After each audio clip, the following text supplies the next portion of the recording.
it comes from a little childhood biography of Susan B. Anthony that I read probably when I was 9 or 10. And it was called Susan B. Anthony, Girl Who Dared. And so I found myself thinking about how often I was looking for and identifying with and, and admiring girls who dared. And how could I be a girl who dared? And in a way, these experiences with the Quakers compelled me to feel the urgency and the responsibility to be a girl who dared. And the summer in the South, where I took tiny risks compared to the enormous risks taken on a daily basis by those who were um, deeply embedded permanently and geographically in the movement. But they nevertheless enhanced my commitment in a manner that yielded an action the next year, which I'll go on and talk about if that's okay with you, which is that's where the question was coming. So okay. I started college the fall after I was in the South. And in the spring of my freshman year, I was watching television and suddenly there was Bloody Sunday at Selma in front of my eyes with John Lewis and others having their heads bashed in. And these weren't the people, the exact people I'd known in the South the summer before, but they were the equivalents. And I just thought, if I don't do something now, who am I? How do I live with myself?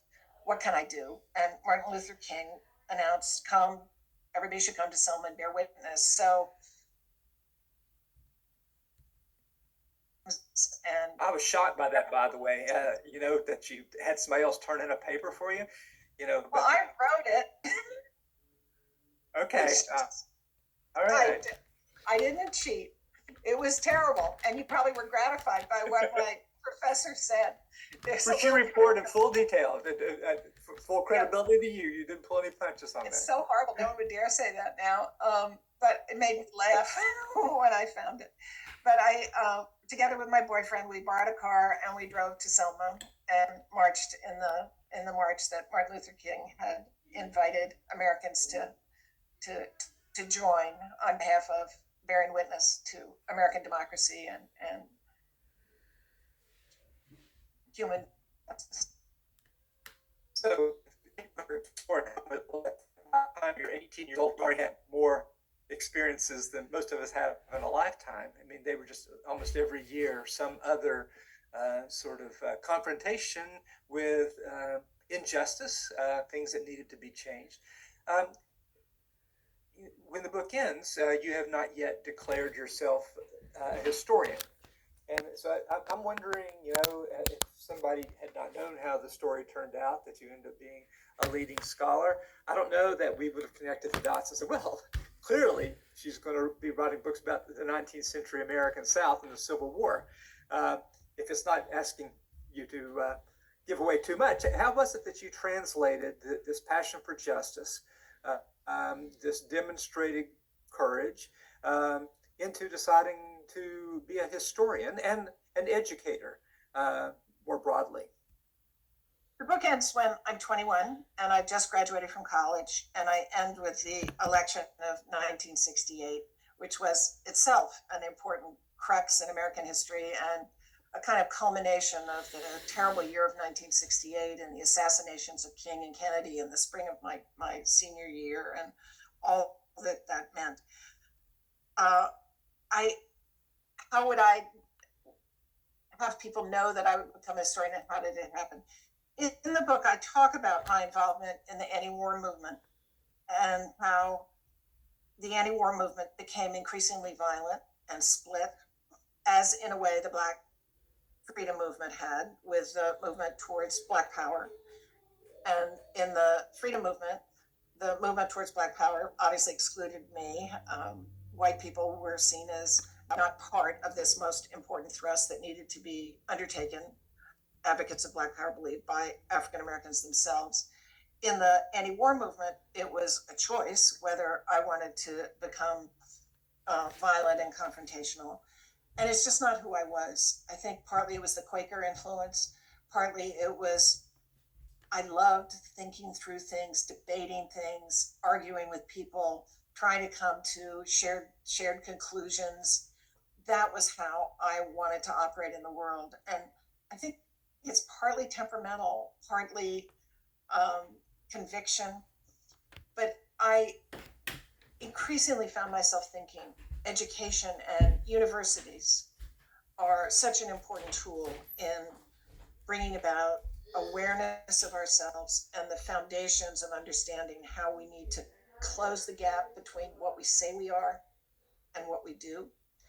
And I found that my attention went back to the 19th century because I wanted to know the roots of this. And my first book was in large part about those who defended slavery. And the question is one that I've asked ever since. How do people reconcile themselves to terrible things? How do they get up in the morning and practice injustice and feel comfortable with it? And how are we today doing things that our great-grandchildren or grandchildren may look at and say, how could they possibly have gotten up in the morning and lived with that? So I think I was projecting backwards in some sense. My own family, how could my family and friends have been segregationists, have not questioned, have not challenged the society in which I grew up? How did that have a counterpart in an earlier era before the Civil War when so many white Southerners embraced slavery as just the way things were and the way things ought to be? And so I see that question still as a motivating one, and one that how do people just have the ability to be blind or to deny or to reconcile and to make it possible for society to perpetuate these injustices? You know, having taught the same subject you have for a long time, I found that young people can sort of use that one level of remove to see injustice in their own life in a way that if you were just sort of saying, here's what's wrong right now, it's not in some ways as effective as imagining the people in the past were, you know, no worse than we are, but look at the terrible things that they did. And I do think that when you ask young people to imagine people 50 years from now sitting in judgment of ourselves, you know, I find that having thought about what it meant to try to claim that you owned another person or that segregation was just, opens doors into exploration that might not have a more frontal approach might reveal. So my final question before we turn to those people who are writing in questions, and we encourage others to do the same. What was it? People, I find that people say, well, I don't need to read history. I lived it. I'm not sure that living through history is actually a very good way of understanding it. And I'm curious about your thoughts about having written so many wonderful books about the 19th century, now to be writing a book both about the 20th century and about your own experience. Too bad. What strikes you about the differences and similarities in those two practices? Well, I did research for this book. It wasn't just sitting down and writing what was in my head, because I did want to situate myself in a broader context. And I learned a lot doing that. I saw connections between things in my life that I hadn't recognized before. I found explanations that situated me and my family members in ways that I wouldn't have anticipated. One of the themes of the book that we haven't got into at all, but I'll just mention briefly, is war. I talk about how war shaped my grandmother's life and family. So my father's childhood shaped my father and mother, because my father went off to fight in France in Second World War right after they were married, and then shaped my life as my older brother went off to be in the Navy in the South China Sea, and I was on the picket line. So seeing those continuities, I kind of hadn't thought about the presence of war as being so recurrent until I started putting together this story, and then there it was before my eyes. So narrative has a power to make connections and explanations that don't happen unless you develop a coherent narrative with the information you need to do that. So I think living through something, you often don't understand it very well at all, because I mean, I find things that happened 5 years ago, I think, oh, which came first, this or that? And so writing about your own history has an illuminating effect that living through it, at least for me, did not. Which suggests that teachers who ask students to write about their own experience are giving a real gift. just in that short time to let the record show. I have a question here. You powerfully tell of the effect of the wars of the 20th century, from World War I to Vietnam, on your family and the world. Just let the record show that, and it is one. And the pictures you have of the men in your family in uniform, and these different moments, and of the terrible stories of loss that in World War I, flyers and so forth. It is a powerful theme.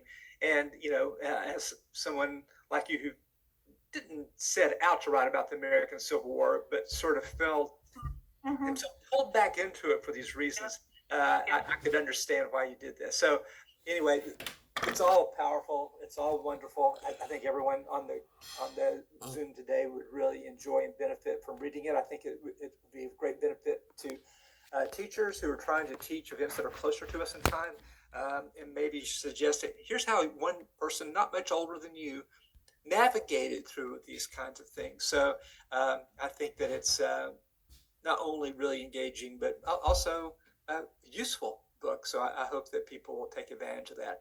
I see we now have questions accruing in the queue. So I'll hand it to Ryan and ask him to convey these Thanks questions. so much. Yeah, Thanks thank so you much, so much, Professor Professor Ayers. That was just an amazing back and forth, and looking forward to this next 30 minutes or so. As our loyal listeners know, this is the portion of the show when we read aloud our Student Scholar Question of the Week. And for those who might need a reminder or who are a bit new, the History Scholar of the Week is a weekly competition in which students have a chance to ask our guests a question for a chance for themselves and their teacher to win a $50 gift card to the Guild Environment Gift Shop. And this week, our History Scholar of the Week is a student in Miss Mann's class who's at Stuyvesant, our friends over at Stuyvesant in downtown Manhattan. And it's Zihan Yao, I'm sorry for that pronunciation. And the question is a good one. The question is, growing up in a conservative Southern household, how did fighting for civil rights, the student movement, and the anti-war movements as a young adult conflict with your upbringing and specifically your family's values? Well, I was seen as a rebel from the time I was very small. And the first incident I remember, I was only about 2 years old, and I didn't want to wear the fancy lacy underwear that my mother thought was required for a young lady in that time. And I just had an outright rebellion about it. And that sort of set a course. I could say that was an early assertion of what I thought it was to be a woman versus what she thought it was to be a woman. But they recognized that I was somehow different. My father once said to me, "Why be difficult when you can be impossible?" And they began to just regard me as trouble, thus the title. I argue, and I borrow this title from John Lewis with his permission, just before he died. But I felt making trouble was necessary in order to sustain my identity, assert my identity, to be a person. And that had I complied with everything that represented their values, I would not be a person that I could respect in the world. So I did conflict with their values, the values about segregation, the values about women's roles, many of the broader political values that they embraced. And I sometimes think of this book, and Ed, I apologize to you because you spent most of your life in Virginia, and very happily so. But for me, I think of it as a book about escaping from the Virginia that I was brought into as a young child. And Virginia there is a metaphor, really. I did escape geographically, but it's a metaphor for all those throwbacks about race and gender and expectations. So I was kind of on a collision course from an early time. Fascinating. Thank you so much for that question and for that wonderful answer. Fergus asks, how present was the memory or or the myth rather of the Civil War? How big of a presence was the Civil War in your family? What did you think about the Civil War when you were a really young child, and maybe when did your views on the Civil War begin to change? Well, the Civil War was very present in my childhood. We lived in a community that was kind of on the pathway of many of the Valley Campaign, Stonewall Jackson's Valley Campaign battles and Sheridan's battles and John Mosby. So all these Civil War luminaries were household names. My older brother collected Civil War weapons, so he was always wandering around the house with gigantic rifles and field rifles, or he actually had a John Brown pike at one point. He had a pistol, all these things, which I later borrowed when I was teaching at Penn to take to my class. So they were a big hit 20 years later. That was very present. We used to play Civil War in the woods around our house, and I was always made to be Lee, to be Grant, because my older brother insisted that he was Lee. And I was pretty old before I understood that Grant had actually won the war. So the Civil War and the myth of the lost cause also. It had been a noble battle. It seemed entirely divorced from slavery in the way I learned about it. And only gradually did I come to understand what the Civil War had really been about and why it was of such interest to me as a very complex problem that had been presented to me in a rather simplistic way. Fascinating. Thank you so much for that question and answer again. Cynthia asks if who were your favorite authors or historians growing up? You mentioned a few novels that were impactful to you. Were you reading any histories at the time? Any historians that really made a mark on you as a young child? If you could talk a little bit about that. Well, I read this series, every one that I could get my hands on, this series of histories of young Americans. They were bound in orange. There may be some people in the audience who remember them, but they were the supposed childhood stories. I think they, in fact, were largely fabricated, but inspiring stories of important Americans. And they included one or two women, including Susan B. Anthony, Girl Who Dared, which I mentioned before. And that fascinated me. And then landmark books fascinated me. But I don't remember as a young child historians whose actual names I couldn't tell you who wrote those orange books or the landmark books. It was more the contents. Historians, Ed, maybe we're just irrelevant, Oh well, nameless historian. I talk in the book though about three books that influenced me very much. The Nancy Drew stories, the Anne Frank, Diary of Anne Frank, very powerful for me.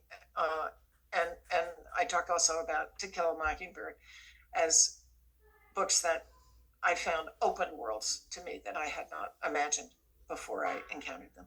Fascinating. Thank you so much for that.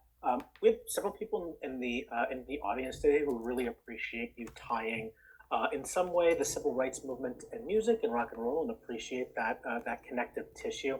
And James says, and first of all, James, thanks you for spending your Sunday with the loyal Book Breaks viewers, and say that you mentioned music as a fuel for change in the 1960s. And he's just curious, would you agree with the statement that the song Blowing in the Wind, the Peter, Paul, and Mary version, was the defining song of the 60s? Or do you have any songs that you think are really defining of the era? And again, he thanks you for the chat today, and he's a history instructor in Texas.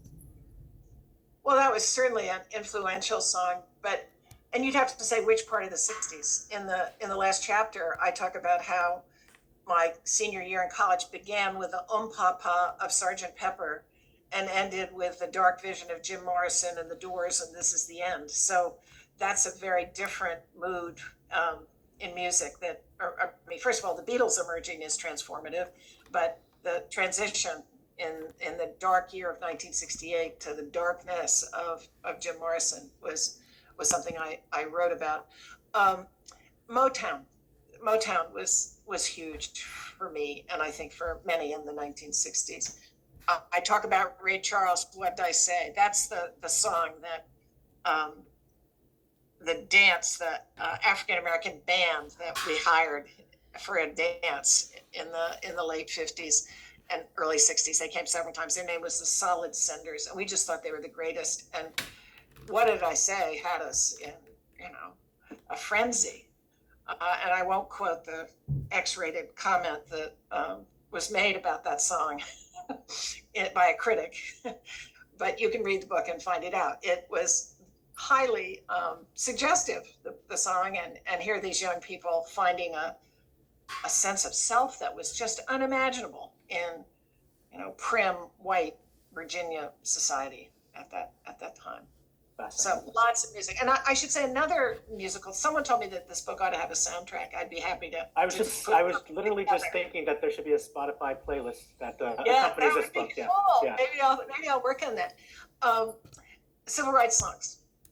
The summer I was in the South, the time I was in Selma, the variety of courage building, community building, completely moving songs of the movement were a central aspect of that experience. Fascinating. Thank you so much for that. Ashley and a few others in our audience today asked if you were ever worried about your safety as a young person during these demonstrations that you went on, or was it all kind of naivete? You being naive, I butchered the word, but you being naive at the time, or were you ever aware that you might have been in danger from police or otherwise while doing this? I was aware, and I remember as we were driving down to Selma, Johnson hadn't yet nationalized the Alabama National Guard, and that was going to be a critical part of the safety of the march that we were going to join, because the state troopers had been head beaters in the Bloody Sunday March, and what side were they going to have to be on, and what kind of support would there be for demonstrators. And so when halfway through we heard that the Alabama National Guard had been nationalized, we were hugely relieved. But when I got to Selma, we were walking towards the Brown Chapel where the marchers were gathering, and I saw a pair of National Guard coming toward me, and I thought, I felt very benevolent. I gave them a big smile, and as they walked by, one of them reached out and slammed me in the breast and just slugged me. And I wasn't hurt badly. I just had my breath taken away, but it did remind me that you can nationalize the Alabama National Guard, but Alabama still comes before national in the title of the National Guard. So that was a moment when I felt relieved and then scared again. But there was something about, or I think there is something about young people. They can not realize their vulnerability and have a recklessness and a sense of immortality and invulnerability that disappears somehow as they get older. And I still had that sense of safety and vulnerability. Nothing's going to happen to me. I'm going to be fine. And so I did some reckless things. Paul asks, and thank you for that. Paul asks, I think, a question that many of us have on our minds, and I thank him for it. He says, you are making a difference still with this fabulous book and the writing, writing this fabulous book and your teaching. What advice do you have for teachers at the secondary level about teaching honest history during this kind of contemporary movement that we're living in? Do you have any advice for the teachers in our audience, trying to teach good and honest history? And then secondly, if I may, many, I believe many teachers and students will want to integrate your book into lesson plans, etc. Is there a way that you might suggest doing so? Is this a great way of showing, a history of the 1960s? If there's any tips for integrating your great work into the classrooms today.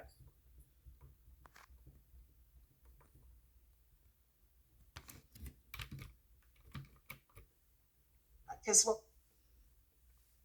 people that a lot has changed, that's an era we don't want to go back to. I wanted to trace the textures of how the constraint that era operated, and Ed brought up very early women's underwear, and there's the horrible food, and there's the just amazing things that people say that if they said them now, you'd be so shocked if you didn't know that's how people talked in the 1950s.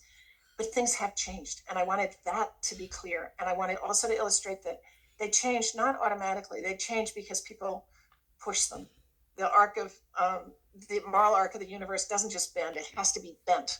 We have to push it towards justice. And so having young people acquaint themselves with this book and with this story and message would just thrill me. One person who read the book, a scholar here at Harvard, said to me, this is a great way to get people interested in history because it's such an interesting story, but it also tells so much about the era in which you're telling the story, in which the story is set. And I wonder if maybe it might be engaging in that way for students, a way to raise issues like, how do we think about the Cold War? What does that look like through one young girl's eyes?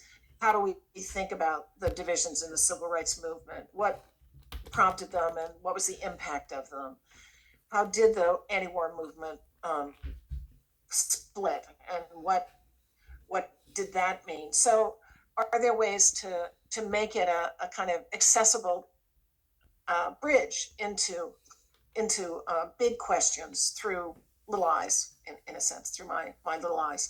Now, there was another part of this question that I think I haven't responded to. The first one. No, just kind of speaking broadly about the kind of contemporary challenges that high school teachers yes. are having in certain parts of the country, especially, teaching honest history. Yes.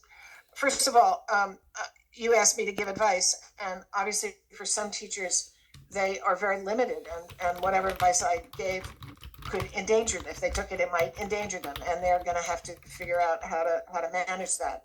But I am appalled by the effort to turn history back into what it once was, which was a snapshot of one small part of our society and an ignoring of so much of the reality of life in the United States.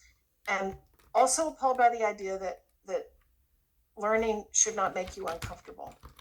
I think learning has to make you uncomfortable. It's like growing, it's stretching.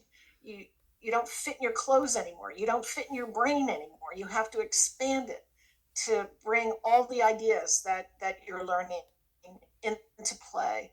And so I would ask those teachers to advise me and us how we can support them in the efforts they make to teach a full and complete history that takes advantage of all the amazing research that's been done. For example, in African American history, since Ed and I were graduate students, what we know now about the experience of slavery is infinitely more than when we were graduate students. Likewise, Reconstruction, Civil War, all of these things are so much more complicated in how we understand them than they were when we were young. So how can we support the teaching of that history in ways that excite kids because they are uncomfortable? They're not, are we getting a lesson plan to bore the students? In a way, that's what it seems to me. If it says, don't make this interesting, don't make it challenging, just make it comfortable. That's a disaster. Well, thank you for that important answer. And keeping an eye on time, I think we have time for maybe one or two more questions. And Sarah asks a really important question, I feel. She says, what is your advice for mothers who want to foster an independent spirit like you have in their own daughters? Is there any advice that you may impart, or is that more innate? It's funny because when I was little, and I didn't put this in the book, I had a little booklet in which I wrote down all the things that I would never do to my child if I were a mother, if I became a mother. And so I did become a mother, and I have a daughter. And one of the things I vowed never to do was force her to wear uncomfortable clothes or any clothes she didn't want, and no fancy dresses, whatever she wanted to wear, that was going to be fine. And I remember one whole series of mornings when she was in preschool and was going on a bus to preschool, she just would have a fit because her socks were lumpy, and she'd go through this incredible fit about lumpy socks and how they have to be smooth. And it was like, you can't win, right? She does have to wear socks. It's 12 degrees outside. but we were going to have a mother-daughter fight about clothes no matter what. So I think there's a certain recognition that there's space and almost an inevitability about a child asserting independence, and to welcome it where it's not endangering, to support it where you can, to laugh at it when it's lumpy sock variety of objections. And on that occasion, the first chapter of my book talks about my mother's death, which happened before we resolved any of our fights and when she was only 48. And so she never knew my daughter and never knew me as an adult. But when we were having the lumpy socks fight, I just looked skyward and said, okay, I get it. I apologize. The worm turned, and I was now the mother with the daughter asserting her independence. Funny how that happens, yes, for sure. Austin asks, if you could, actually, I think he brings up a good point, and maybe it's a good place to end our conversation. Just the writing process for this book. Was this different writing process for you than other books that you wrote? I imagine there was, and also Austin is specifically writing his dissertation, and wondering if there's any advice that you may have. You know, you're prolific. Both of you are prolific writers. If you have any advice for writing, just in general, but if you could first speak to how this book maybe was different or similar than other books you've written. This is a quite different book from the earlier ones I've written, and I wanted to have an editor who would be very involved. And I was blessed with an editor at Farrar Straus Giroux named Jonathan Galassi, who read chapters and got back to me and pushed me, and particularly to try to make it more personal and not to always be the historian at 30,000 feet. And some reviews of the book have said it's still not personal enough. It's not a trauma-based story, I don't think. I think because I situate things in a larger social context, that removes it a little bit from some of the deep interiority. But I wrote most of it during the pandemic, and writing process. Don't be afraid if the words don't come. Write what does come. You can always revise. If you're stuck on something, try to put down a general version of what you want and move on, and then you'll come back and maybe be able to deal with it better after you've done the next step. And what else? We should get Ed to say things too. It's hard. Dissertations are so hard. I think dissertation groups can be great, having people react to what you're writing. See if you're being clear, see if what you're trying to do is coming across. And I want to say, this is my 7th book, I think. And every time you look at a blank screen and think, I'm going to write a book, you just think, are you crazy? Why do you think you can do this? Look at that blank screen. How can you possibly have a book come out the other end? So self-doubt is persistent. It's not just the property of dissertation writers. So believe. Well, fantastic, and I think that's a perfect place to leave it on that really uplifting note. Thank you so much. I'm going to throw it back to Professor Ayers in a moment for some final thoughts, but I just want to say again, this was a real treat for us. There's links in the chat to buy this book, and we recommend everyone in the Gilder Lehrman Institute does so. It's a wonderful book. And again, as has happened before, there are many more questions than we had time for. So a perfect remedy for that is buying this book, and all your answers can be found in there. So, Professor Ayers, if you don't mind, I'll throw it back to you for some final thoughts. Thank you once again.